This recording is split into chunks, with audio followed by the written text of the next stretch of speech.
could go to space, would you?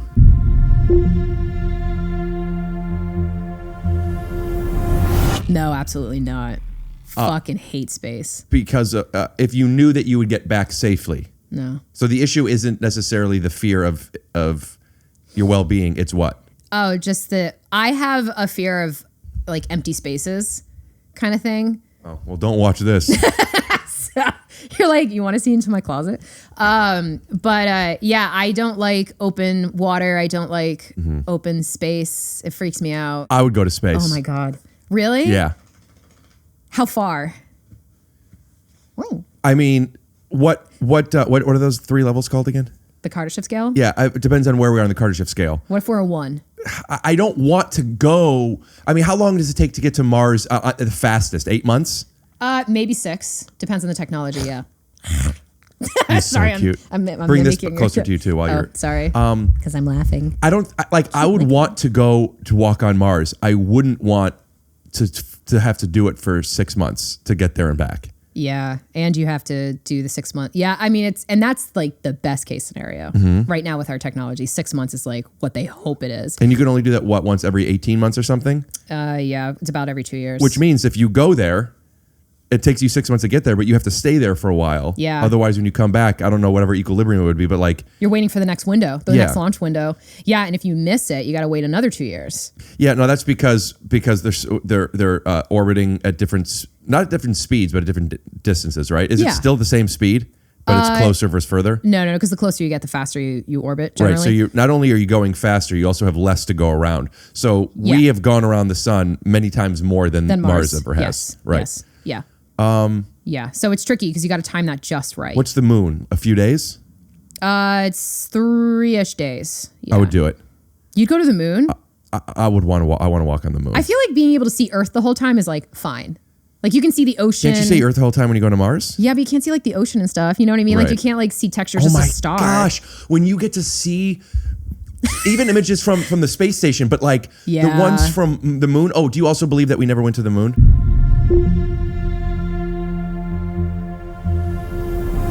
No, oh my God. No, we haven't. No, you don't believe we it. have gone. Yes, I actually had to do a project on mathematically proving that we went based on the angle of the shadows of the astronauts and how they couldn't recreate it.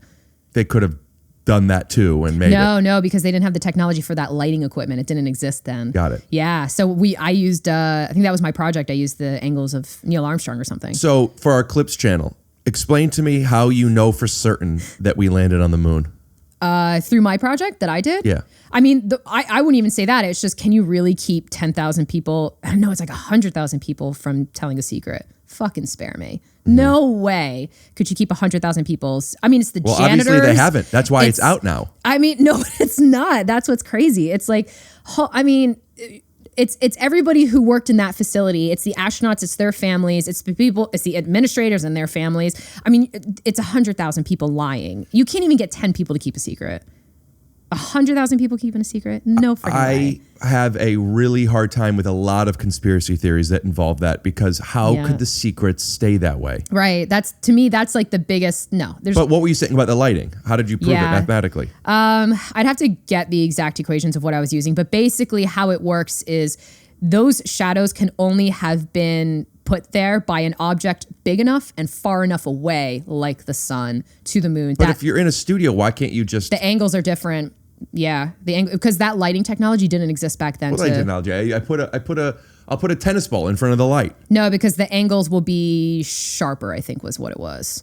And you were able to find those angles with the resolution of what that was? It was strong enough? Yeah, you could just look at the pictures and you just measure the angles of like, I think I used a rock or I used the ship or something that I was using. And I was like, something super big, super far away is casting this shadow. Because if you take a flashlight, depending on like how I move it around, it's going to change the angle. So that was kind of, we were like, oh, it has to be the sun. Because we didn't have CGI and all that other shit back then. Like and honestly, like the technology they used, the calculator in your phone has more technology than the entire Saturn V rocket. Yeah, unless you have an Android. You know, and it's like, sure. Do you have an iPhone or an Android? An iPhone, but I'm joking about the fucking Android people. No, yeah, I can't airdrop my pictures to you. Come on, what am I supposed to do? That's not an Android problem. That's an Apple being not sharing the tech problem.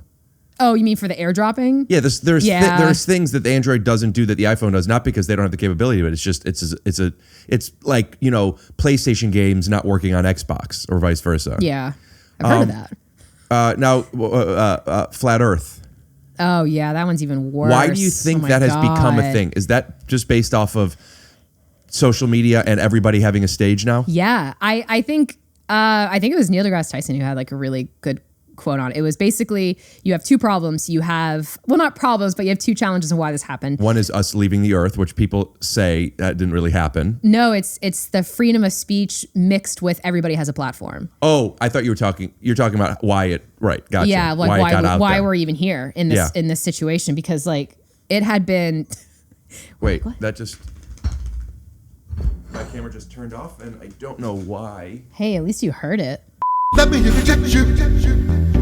All right, going. Gross little monster. Going. He's like such a great little sidekick. He's perfect. He's a perfect dog. What do you do if somebody has an allergy? So I haven't come across that yet. I have come across somebody for some reason that says they don't like dogs. I kind of, big dogs I get, but like, yeah, I don't know. What is he gonna do? But yeah, I would probably just throw him away or something. No, I would put him upstairs. We're gonna put you in a little basket, buddy. Send you down the river. Yeah. So you don't want to go. Oh yeah. So we're talking about freedom of speech and everybody having a stage. Yeah. And so bad ideas spread. They have done so many studies on if you keep reinforcing one idea, people will start to believe it. For example, the concept that there's been so many studies on that. I like that. That would be a good one. I remember my brother once said something to me, and I'm not sure that he made it up, but it's a very simple joke or whatever it is. But like, you know that 86% of all statistics are made up or something like that. Oh, there's a really great quote was, there's one about like statistical models. Like some models are useful, but none of them work or something like that. I'm like, yeah, that makes sense. I don't get the point of that one. Like modeling, like trying to predict something and how, like weather modeling or something. You're saying literally they're not. Like they're all useless. The joke that what I took from 86% of all statistics are made up is like, well then, if that's true, then there's only a 14% chance that one is true. And if it's not true, then it's not. But just like stuff that's made up and spread, and then people talk about it. And I think that a lot of people take on things that they've heard as their own points of view. Yeah.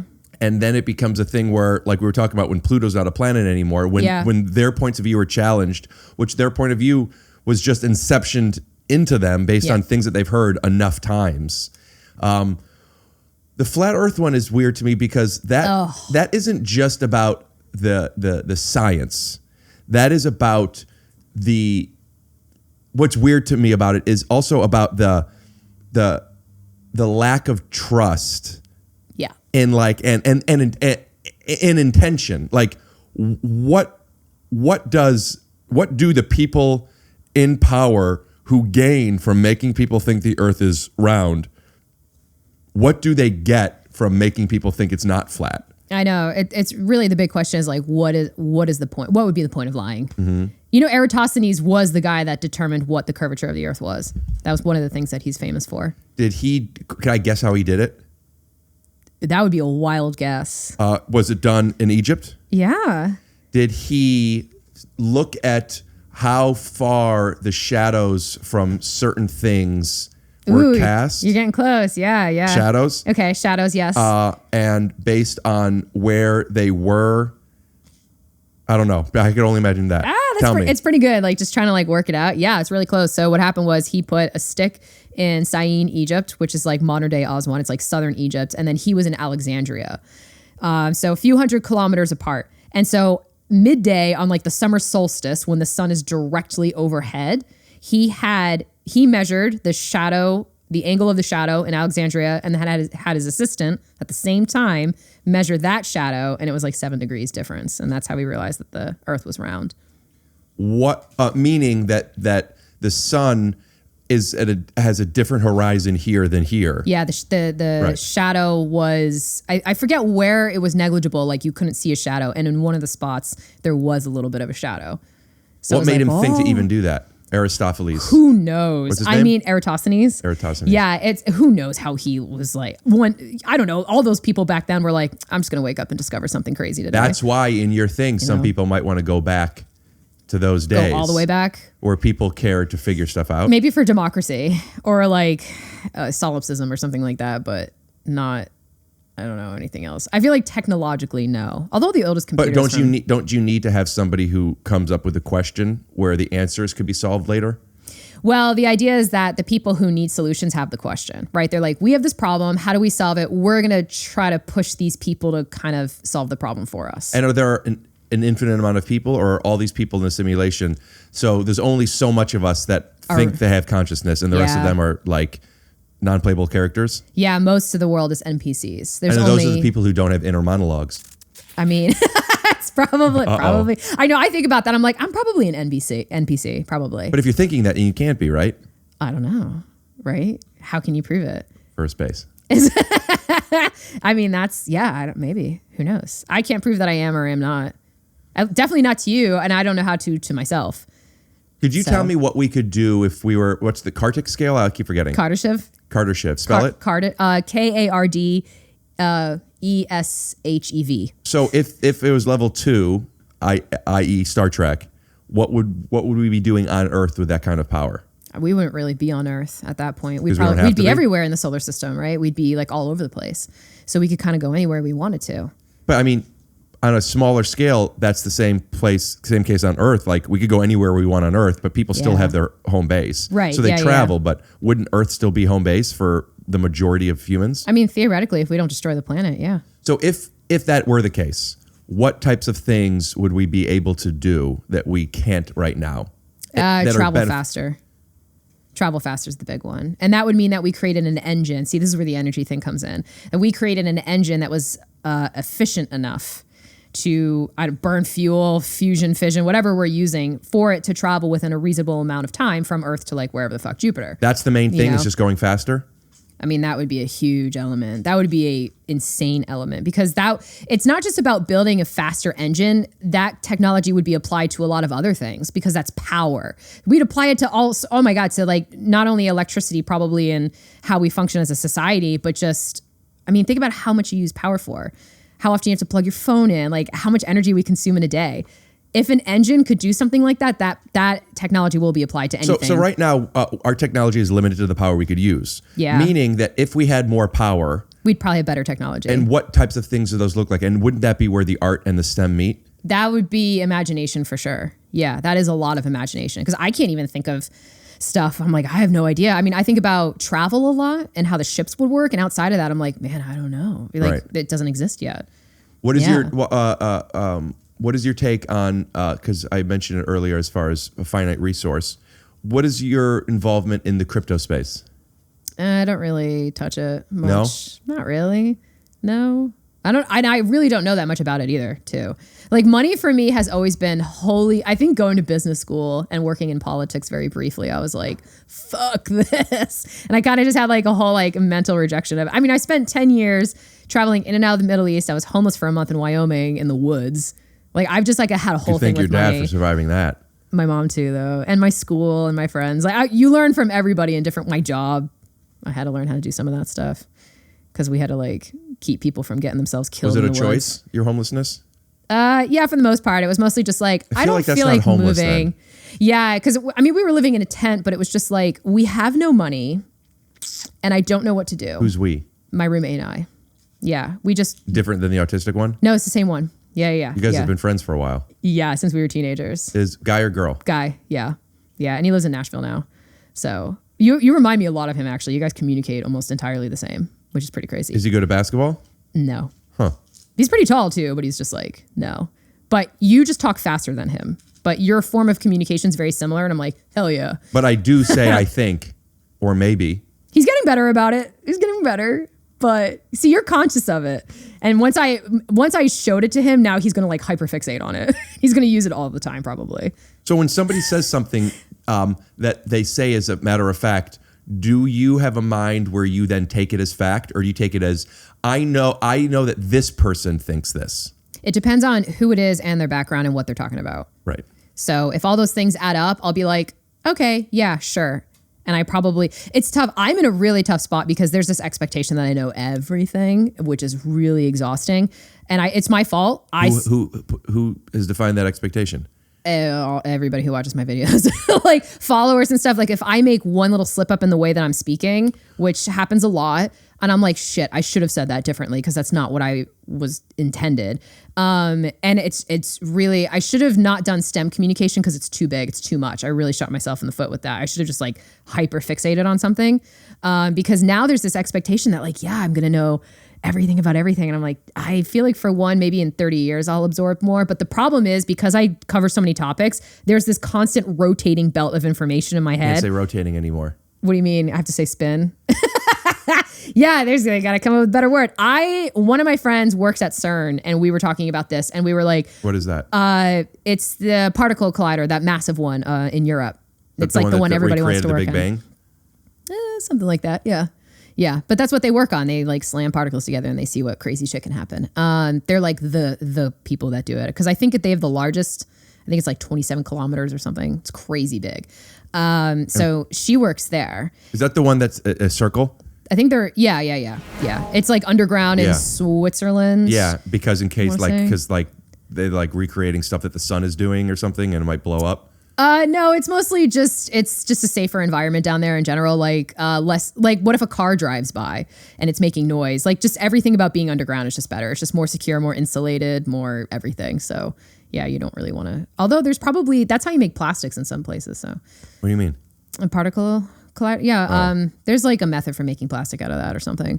Yeah. Man, I would love to have a conversation. I just realized I want to have a conversation with somebody who like is so well educated with plastic.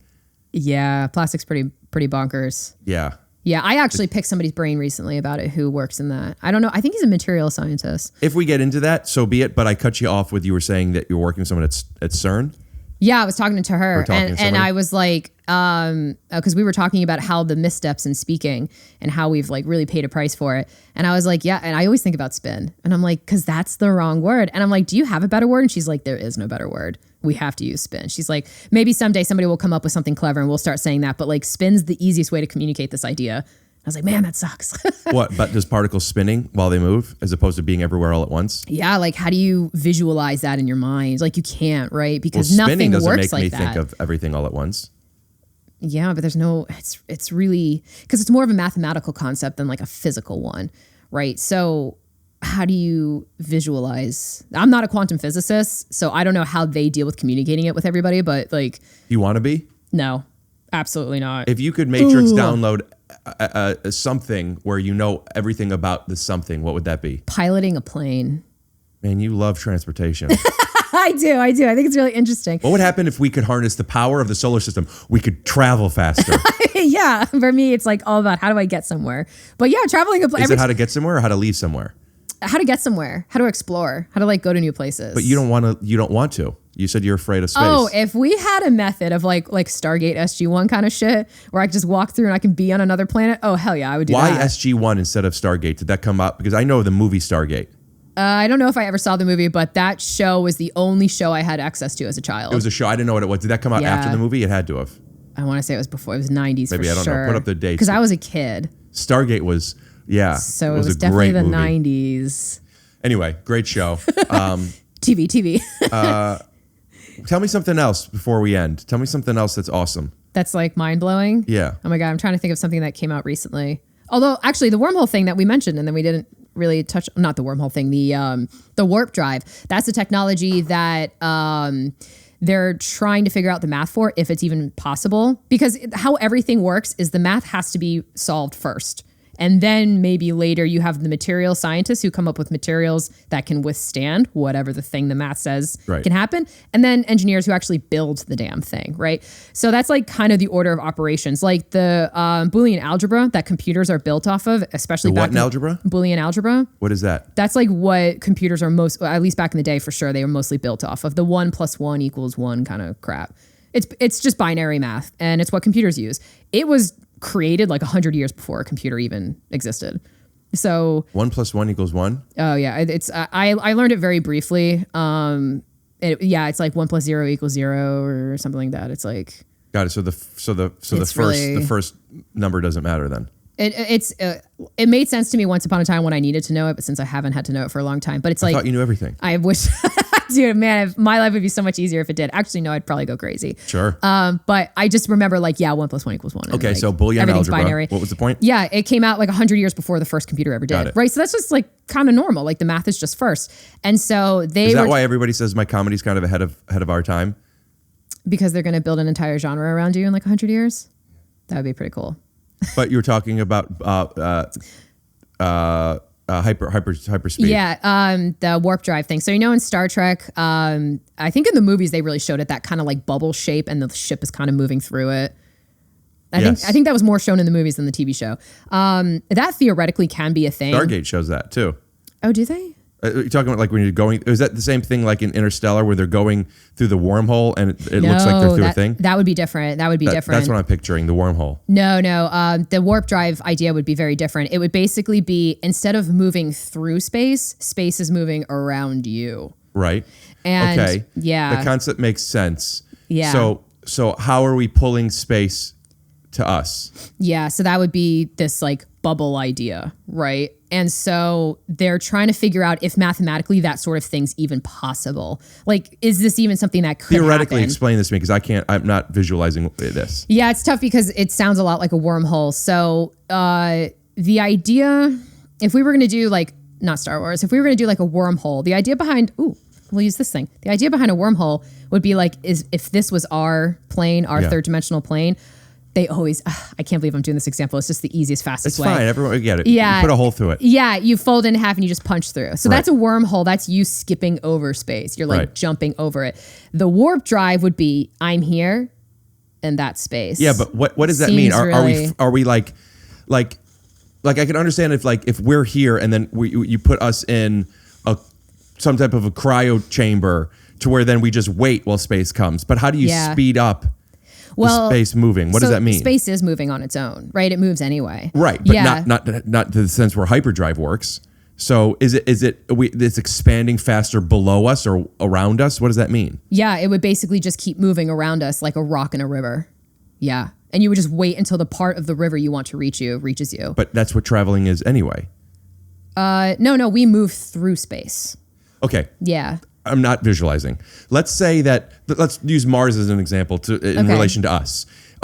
We're moving around the sun. The sun is moving around the black hole. Oh, that's a good one. The black hole is moving around, is expanding in our universe. So we're all moving, but it's all in relation to each other. I think that's what we're talking about. We're talking about relativity, right? Yeah. So if we're here and here, Mars is actually coming to us before going away from us, right? Yeah. So, but. Yeah, I think this is probably the easiest way to imagine it. So if Earth was here and Mars was here, instead of this ship traveling like this. But while the trip is traveling, it's still coming towards us. Wait, say that again? When we go to Mars, here's Earth, here's Mars. Yeah. Right now, we're going like this to get to Mars. But at the same time, Mars is actually coming to us even faster than we're going to it. It depends on the timing and where you're at. Assuming that's the case. Yeah. So how is that any different? So I think the best way to think of it is you're staying stationary in space and orbits and all that are moving around you somehow. That would be the idea behind a bubble in a warp drive. How space literally itself is moving past you. Wormhole makes sense to me. That does not. Help me. Yeah, there's a lot of different. They're all theoretical, right? Who knows if any of them are fucking real? But a wormhole still makes sense conceptually. I understand what we're saying. Yeah, I don't understand this one.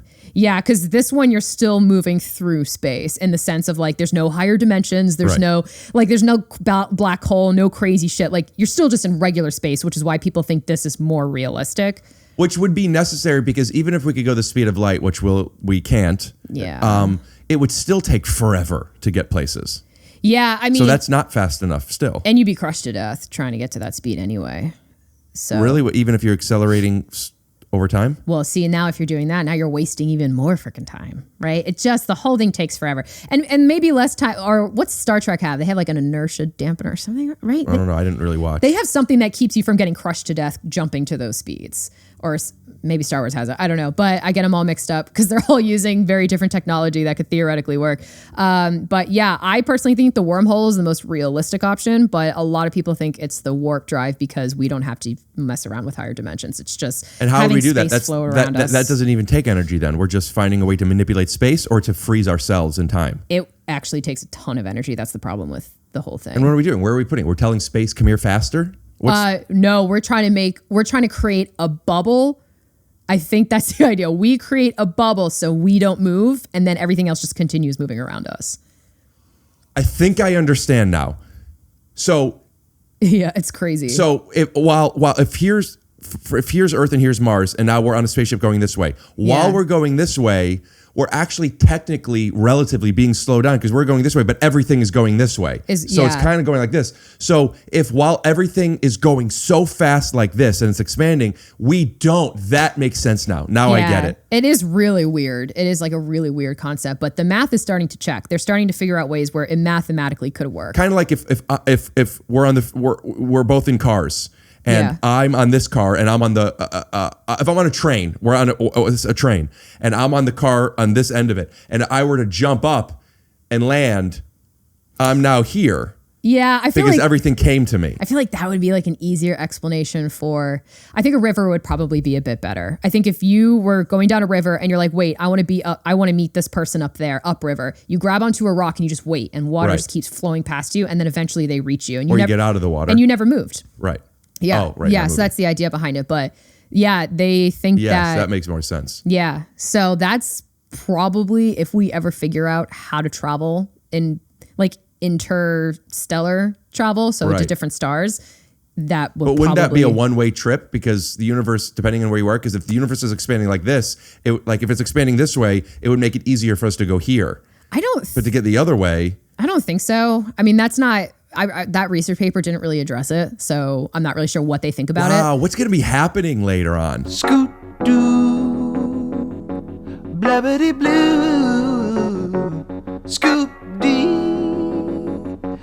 Oh yeah.